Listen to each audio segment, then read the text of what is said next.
Today is August 8th, 2018. On this day back in 1992, the U.S. men's Olympic basketball team wrapped up their perfect Olympic campaign with the 117-85 victory over Croatia, earning them the gold medal. This was one of the greatest sports teams in history. They were simply referred to as the Dream Team. In this episode, we're going to hear more stories from listeners of the show, and we get a sneak peek at the favorite moment from a man that would certainly make the sportscaster's dream team, and he simply goes by the simple name of Boomer.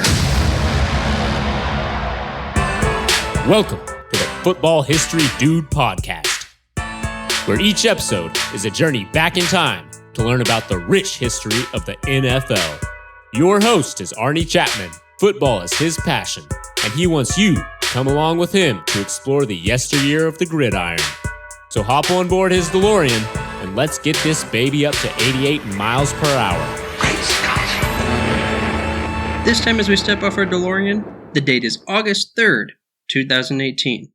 And this is the day before enshrinement, which actually already happened, if we're looking at the future. But we took our DeLorean back in time, to a time where we stopped Chris Berman, yes, Boomer, the Swami, and we get his favorite football moment of all time. And at the end, he even gives us a whoop for the podcast. And here's his story. If you could go back in my DeLorean at any point in NFL history, what game and what moment are we going to do? Ooh. One moment or one game? One moment. Can't change the outcome, though. So I want to be there. Physically, presently there to watch. Well, for me, I'm going to go to my why I do this for a living. I was at 8 of their games that year, meaning 7 home games in the championship game, but I was in 8th grade, so I wasn't at Super Bowl III. It's a little before your time, but some people might remember it. And Joe Namath was my guy. The AFL was my league. I wore white shoes. I couldn't throw the ball as well as him. We grew hair. And that win, which was legendary, but that was one of the games that made pro football probably the most important game ever played. I mean, I know they started football, we're in Canton, and they invented it in a car dealership. I know that Johnny Unitas and the Colts won in overtime at the Yankee Stadium. I'm going way back. There are games in more recent times that these Super Bowls, every one is great. But Super Bowl III, without that, football doesn't explode. I wish I was there. I watched every minute of it. Joe's my hero. So that's an easy answer. All right. Think you can give me one of your whoops? Whoop! All right. There you go. All right, thank you. Nice Thank to you see very you. much. Super Bowl III. Thanks, Chris. I ran off like he did. I've done that. Like he said, I'm too young to remember this personally. I wasn't there, but we can take my DeLorean back in time. We can go check it out, And that's a big reason why I started this show. I wanted to go back in time and learn about the different events that shaped the league to what it is today, and then share it with you. So let's go on to our next moment, which kind of hits a little bit of a, hits home with me. I'm a Lions fan, and it's basically just a Lions love fest.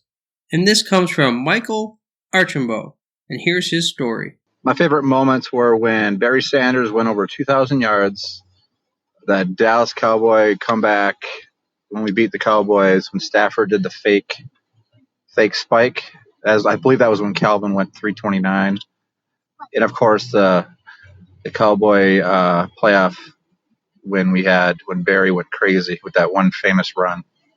Thanks. So I don't know if you know about all of those plays that he talked about, but yeah, Barry Sanders, 2,000 yards, Dallas Cowboys comeback with Stafford, faking that spike, and Calvin having that blow-up master game. I'm like, yeah, right up there, man. But then also he talked about that Barry Sanders, crazy famous run, and he basically, took the entire Cowboys defense, turned them around, spit them out, and said, hey, I'm in the end zone. What are you guys doing here?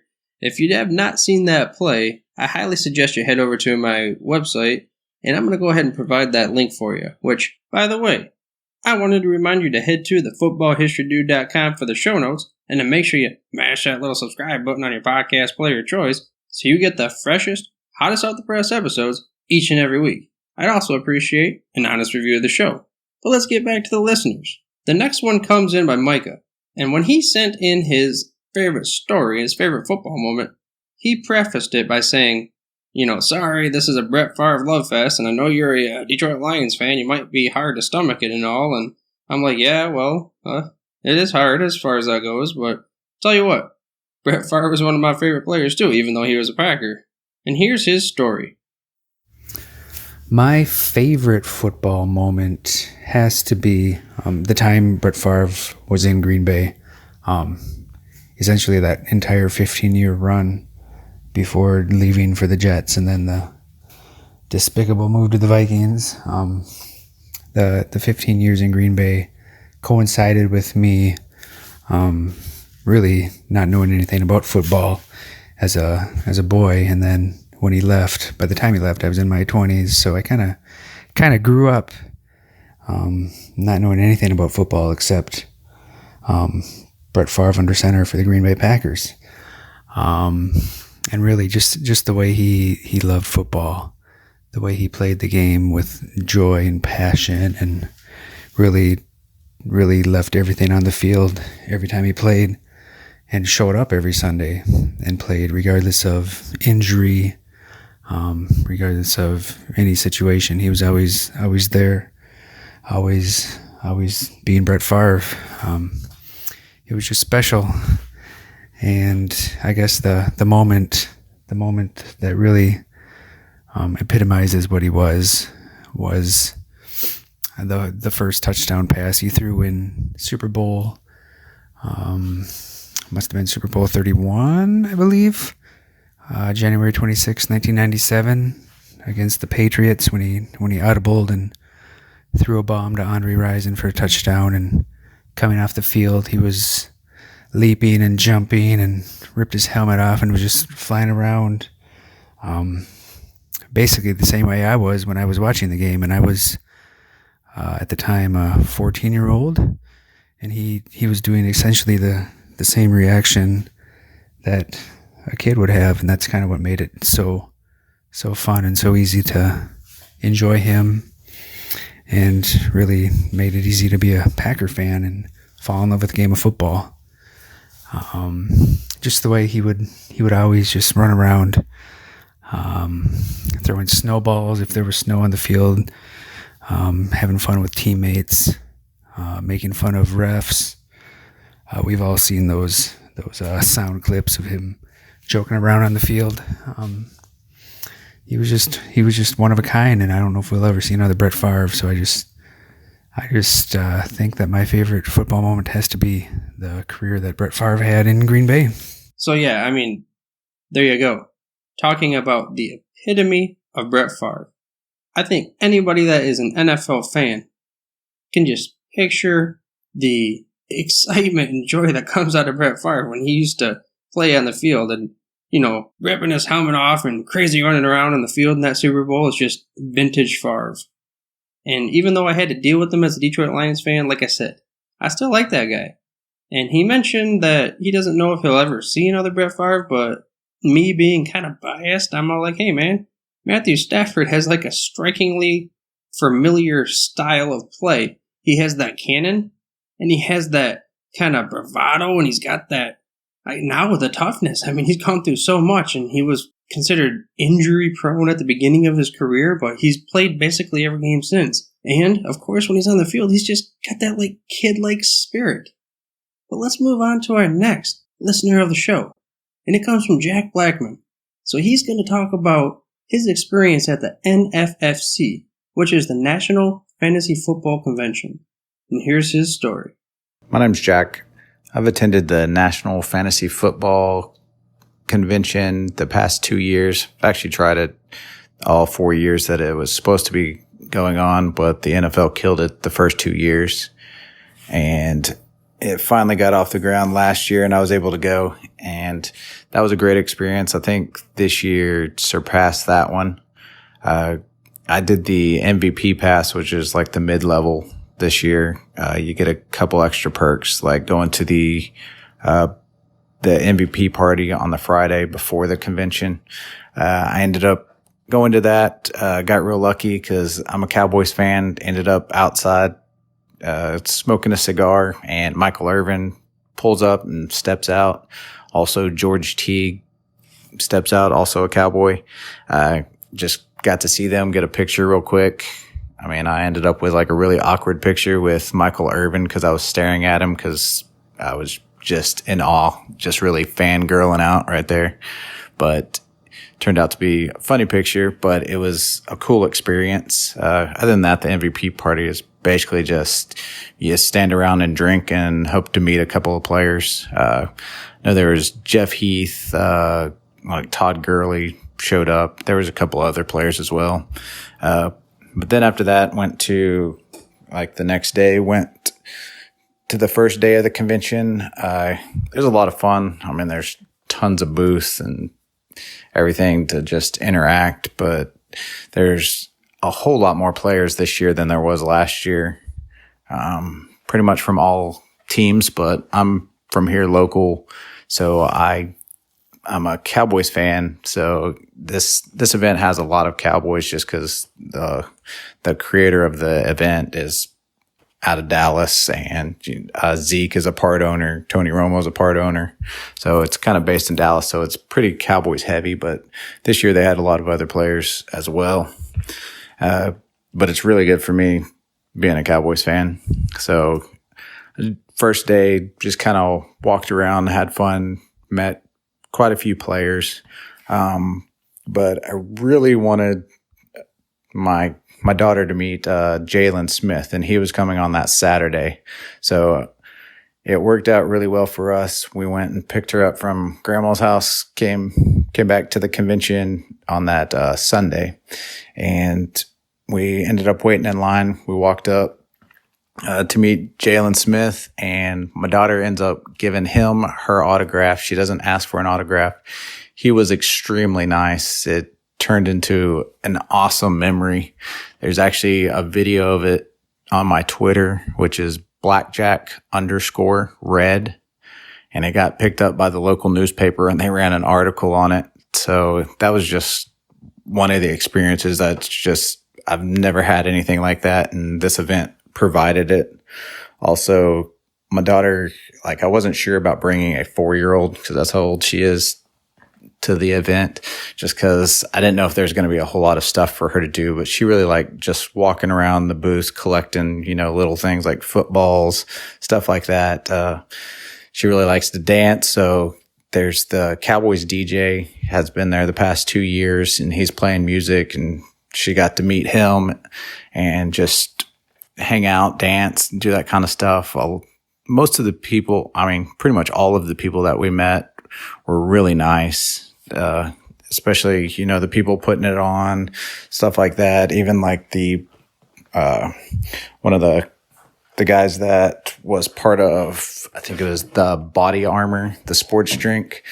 He was just out there dancing and having fun. And my daughter ended up dancing around, having a little dance battle with him. And it just, all around, it's just an extremely fun event. I know a lot of people have different things they want out of the event. I just wanted to get pictures with players that I knew, kind of interact with them.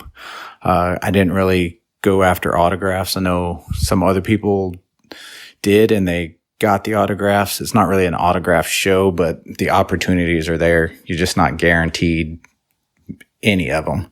But I'm not even that big of a fantasy football fan. Like, I kind of play it, but this event is still great just being an NFL fan. I know they do quite a few of the, the sessions where like Matthew Berry and everybody. So I've seen a lot of people enjoy that part of it. A lot of people just enjoy meeting the players. Some people like getting autographs, but that was pretty much my experience.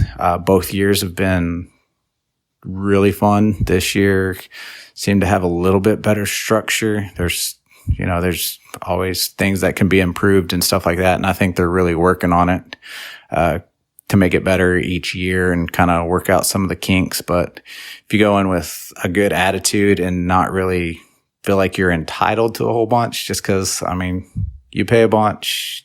Sometimes, people feel like, oh, I should be guaranteed this autograph, but that's not really the show. It's not an autograph show where you're guaranteed like to get this person's autograph. But if you go into it with a good attitude and just like everything's just kind of like a bonus, especially if you really like just even like lower tier players, they'll be standing around and you can just have a real conversation with them, talk to them because they don't draw the crowds. Your bigger name people, like you get that autograph people chasing them around and stuff like that. But other than that, like I had a great experience, and like that experience with my daughter and Jalen Smith, like it's amazing. Like it never would have happened anywhere else, I don't think, just because she was able to go up there, and it's just such a great memory.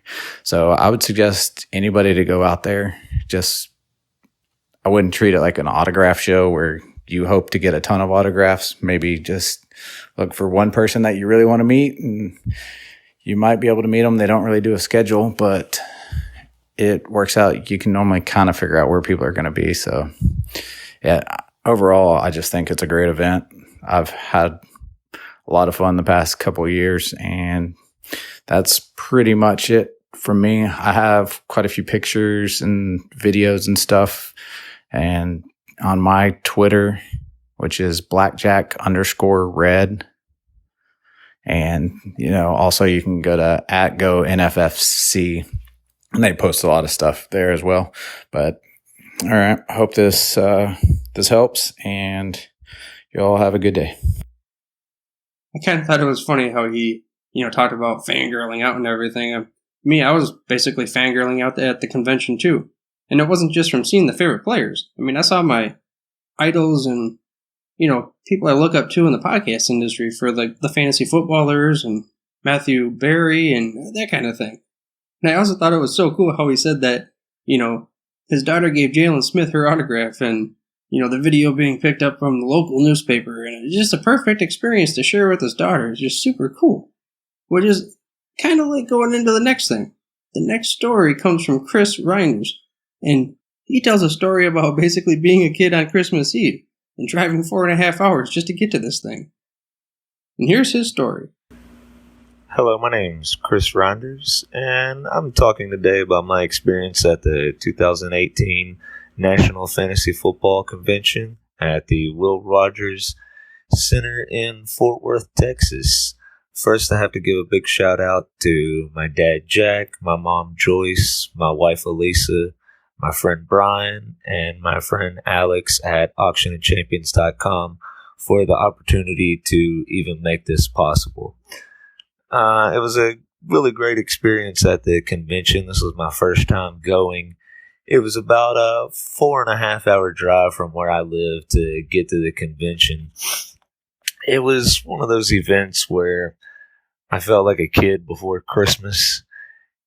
I could barely sleep the night before and ended up waking up about 2 hours before my alarm was supposed to go off that morning for the convention, just thinking and hoping of all the players that I might meet and the fun that I might have that day at the convention. Ended up getting 35 total autographs and meeting tons of players at the convention. There was so much to do. There were so many booths. The building just looked enormous. I couldn't even figure out what to do first when I got in the door. And some of the fun is just going to these conventions and being able to talk to other people that are like-minded about what you're passionate for. And so it's easy to build a fun bond between you and other people. Even if I am a 49ers fan, and it being in Texas, obviously there was a lot of Cowboys fans, but just to have fun, we were able to get along all right. And so when I first got there, wasn't sure where to go, what to look at first. You just got all these things running through your mind, and my heart was pumping, all the adrenaline, and just thinking about it and looking back on the pictures now still makes my heart pump and my adrenaline race from hoping that I get to go back next year. Most of the players were walking around and were very accessible. Some of them you had to stand in line at some of the different booths. Some of them were at specific photograph booths. Some of them were at booths doing podcast and radio interviews and different things such as that. Some of them were able to just walk right up to them and talk to them uninterrupted, get a picture with them, get an autograph. There was no lines with some of the players, and just a really cool experience because of that kind of freedom at the convention. You weren't really supposed to be here or there at a certain time or place, and so I think that was part of the really cool experience.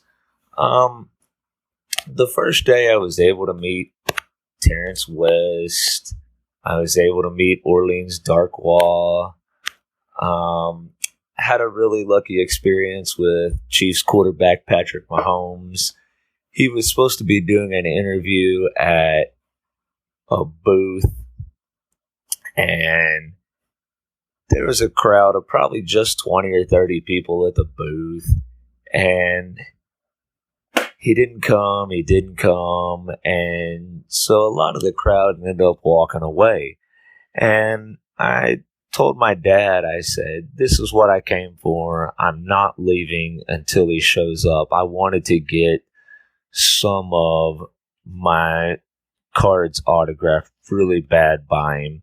And so after about, I'd say 45 minutes to an hour of standing, me and one other gentleman with a Texas Tech mini helmet were the only ones that stuck around. Well, thank goodness one of the guys helping run the booth told us that if we could give him our items, that he would go find him and he would get them signed and we could come back and pick them up later. Well, little did we know, right about that time when we turned around, here come Patrick Mahomes walking to the booth, and it looked like the gallery at a golf tournament following behind him.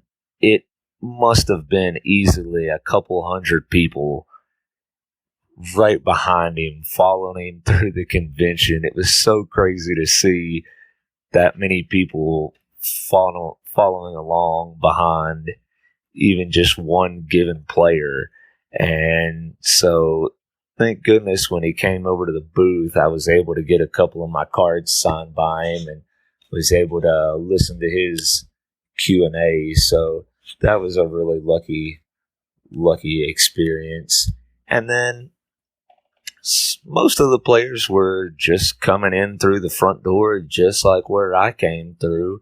For example, I got to meet Darren McFadden, and he probably didn't make it 5 steps in the door, and people were around him. We were able to walk up to him, and he was really cool, signed a couple of my cards, and took a picture with me. And I was really happy to get to meet him, especially being from Arkansas, so that meant a lot. And then I got to meet Cortland Sutton, the Broncos' new 2018 draft pick wide receiver. And he was a really nice guy, signed a card for me, signed a hat, and took a few pictures with me.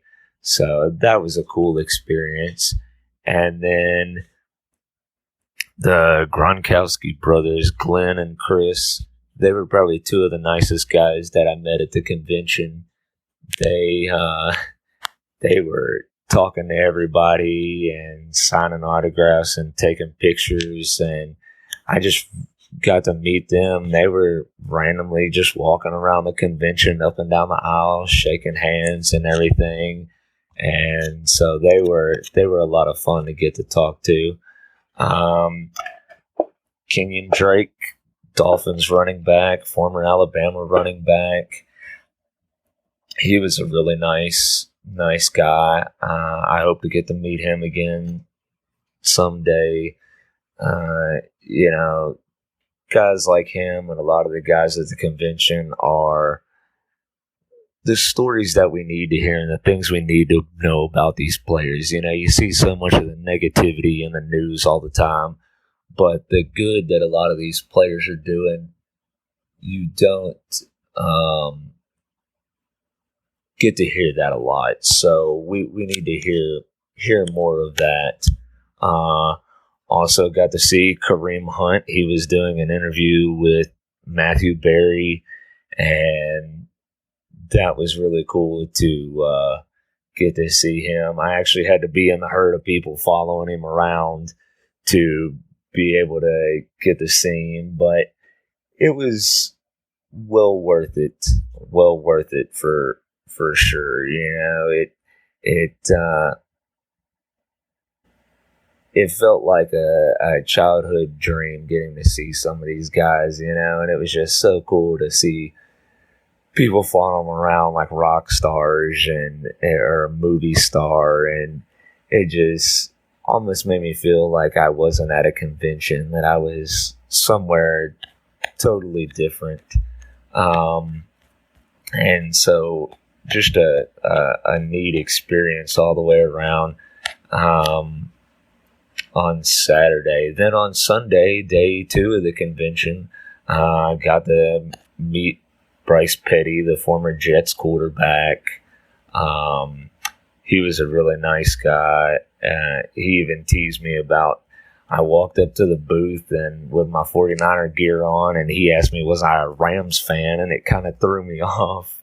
And so it was cool to see, just some of the guys like that joking around and having a good time with the fans. It really means a lot. And Chiefs running back Charcandrick West was doing the same thing. I couldn't tell who was having more fun, me or him. And just a simple gestures such as I always try to make it a point to tell the guys thanks for coming and signing stuff for me or taking a photo. And it was cool to hear him say the same thing back to me, that he was glad that I came and took the opportunity with him. And so there again, just more positive that we need to hear for these guys, and that they're not all out to be bad or do bad things on or off the field, that they are really humble, nice guys for a lot of them. Matthew Berry for ESPN was really cool. He signed a card for me, and I was able to get a picture, and he signed his book that I have of his, and so that was really cool to get to talk to him. I saw Melvin Gordon, the Chargers running back. That was a pretty crazy following of people with him, but got lucky enough to get a picture made with him.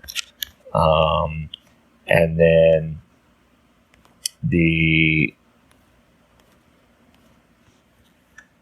older players that were there, I was able to see Vince Papelli, the former Eagles receiver, and he just seemed to be eating it up and taking every advantage to talk to all the fans and take pictures and tell stories, and can't say enough good things about him. But overall, the convention was I felt like a huge success, and the time it took me to get there and the thoughts I had about what it was going to be were exceeded times 1,000. And if I ever get the chance to go again, I I really hope to, and just can't say enough about it. So if you get the chance, you need to try to check it out. It'll be an experience that you won't ever forget. Thank you. So, even though the National Fantasy Football Convention is not just about getting autographs, I mean, there you go. He got 35 of them. So, it's just one of the reasons that I suggest you should go next year. If you're into football, if you're into fantasy football for sure, then definitely, I really think you should go. I had a great time. It was super cool. The accessibility to meeting players and podcasters and such, and just so many other things. I was able to ask the question to the ballers and, what was their favorite football moment. And I didn't have it recorded, unfortunately, but basically they're all Arizona Cardinals fans, so they all told their own personal story about that. And it's just very cool, man. I really highly suggest that any listener of this show that can get there definitely goes next year. And if you want to share your favorite football moment with the Football History Dude, head on over to myfootballmoment.com, where I give you different ways to be able to do so. Well, with that being said, I hope you enjoyed this episode of the Football History Dude, and were able to get a feel for what it's like to go to the National Fantasy Football Convention. In the next episode, I'm going to stay with the theme during this time of year. I will be covering the history of fantasy football. Thank you for listening to this episode of the Football History Dude. To make sure you're the first to get the next episode, please subscribe on your podcast player of choice and head on over to thefootballhistorydude.com for the show notes and more information on the history of the NFL. And remember, dudes, where we're going, we don't need roads.